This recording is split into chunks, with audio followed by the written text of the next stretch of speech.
Hi, welcome back to A View from the Fourth Floor. I'm Khalid, and today we're going to talk about what has happened since the end of the season for Arsenal and some other stuff. So we finished the season second place. The final day did not turn out as planned. We did struggle trying to beat Everton, but in the end we made it. Havertz scoring the winning goal, making it 2-1. However, back at the Etihad, City pretty much had everything under control. I think they scored within 90 seconds and made it 2-0 soon afterwards. Although West Ham did pull one goal back, eventually they were unable to stop City from claiming the fourth successive league title, making it something unprecedented and probably may never be repeated by any other team in the Premier League. So there were calls for Arsenal to relook at what happened in the season. Some fans were pretty much asking the club to move on from Arteta because he didn't win.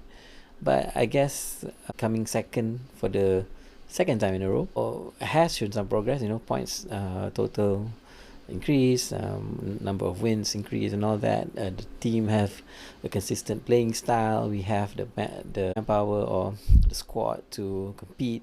We just need a few more signings, maybe a striker, maybe someone to compete with Bukayo Saka and all that. And I'm sure we'll be able to continue to challenge for the title. I guess it is crunch time for Arteta since although progress has been shown. I think ultimately what is needed is a trophy. There are domestic cups to compete in. We're in Europe. Champions League is another target, and ultimately the league title would be the focus. However, since it had been a while since we lifted any silverware, I hope we all hope that the club prioritize or put in place a competitive team to compete in the domestic cup. And this is crucial because I think Arsenal is due for a win, and that will go a long way towards appeasing sections of the fans who feels that Arteta might not be the one who can bring us over the line. But yeah, it will be an interesting season. This summer there's the Euros, there's the Copa America coming, and it'll be a very busy summer of football. At the same time, we need to look at how Arsenal deals with the transfer window, see if there are additional manpower coming in to bolster squad, and with it using our chances of being competitive again next season. I'm excited, I'm not gonna lie. We do have a young squad, and we have a manager and his backroom staff that has a style of play that is has brought us results so far. It's just we didn't have any trophies to show for it, but it's okay. I think it's us trusting the process, as they say. So good luck to Arsenal next season. Be keeping tabs on what's going to happen in the transfer market, and hopefully there's good news coming to Arsenal fans soon, and we go again next year. Okay, so today was a public holiday in Malaysia, so I took the opportunity to bring my two kids out to KL with the intention of just walking around, taking pictures, and bringing them out to one of the shopping malls, KLCC, buy some books, look at some toys and all that. And our first stop was Central Market. Now Central Market, traditionally, if you've grown up in KL and all that, that it's a place where there's a lot of arts and crafts shops. Looking at it's a great place for tourists to come in and buy souvenirs and stuff. And I haven't been there for quite a while. I know a few months Before that, it was years, but the last couple of months, I think I've been there once. And today, there's a lot of changes, a lot of development happening in Pasar Seni. I think that I saw a much improved market area. There's the hall, the shops, the kiosks everywhere. There's a lot of souvenirs and art stuff, and there's a quaint little camera shop just towards the end before you exit. There's a lot of old cameras and manual cameras, and what caught my eye was Fuji, I think X100 or maybe X100, the previous one, not the latest one, selling for around 4,000 ringgit.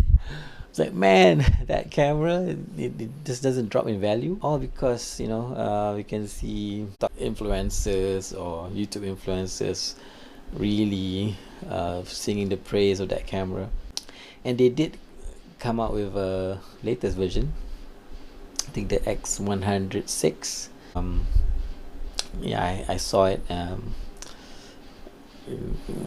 Like tempted to buy, but maybe not, because I think I already have my Ricoh GR3 as a fixed lens option. I'm looking to upgrade my EOS M50 Mark II to something else, and I think I need the X100V may not be for me, but it's okay. It's still a nice camera. It's a good camera.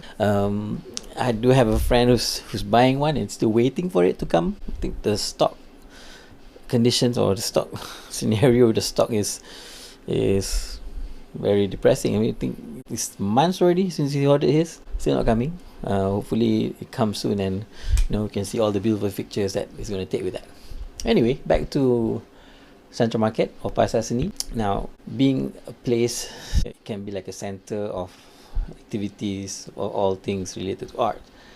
I do feel that it has retained some of its charms from the old days, but it has become more modern in some sense, but it still retains, I guess, the focus on art. Because towards the end, next to the camera shop, there were a lot of places where people can come in and do some activities like paint batik, and they sell food outside, and it's an all-round happening place to be. And I guess if you were to think about it, there are a lot of those kind of areas spread across KL. Now you just need to go and find out where it is and just see what you can find. KL, if you talk about the activities, the food, there's a wealth of things to do in Kuala Lumpur.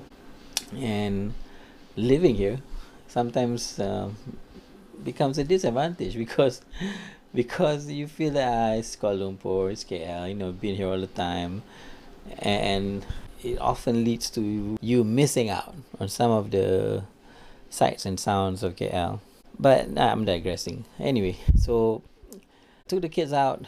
They were happy to go see stuff. My daughter was really excited about the arts, and came across a lot stall selling brownies and chocolate fondue, and that's the thing. She just loves chocolate and strawberries and all that. So, yeah, it was all in all a good day out, and it's always good to spend time with your kids, because they grow up so fast, and before you know it, they're like going to college and moving out of the house. But you just have to make the best of the time you have, and take the opportunity to have a chat with your kid, talk to your kid, and spend more time with them. Okay, so last but not least, I'm just going to talk about, it's my son's birthday this Sunday. He's going to turn 13. Cheeky boy. So we went to KLCC, I think the Lego shop, and I think we kind of have a rule with our kids, like after they turn 12, any birthday presents, we're not going to give any toys, because you have to buy something useful. So I think the sister, I think when she turned 13, 14, 15, for the last 3 years, I think her birthday presents were all practical things, and no more toys. So my son, although he's going to turn 13, I think he's still a kid at heart, aren't we all? Well, I did mention to him that you're not gonna buy toys, but we'll compromise on if it's Lego. Lego, because it's kind of a toy, but there's effort to assemble stuff. I think we did purchase a few Lego Technic, and he loves cars, so we got a few and for a birthday. So that's that for his birthday. So that's kind of a compromise. So we went into the Lego shop.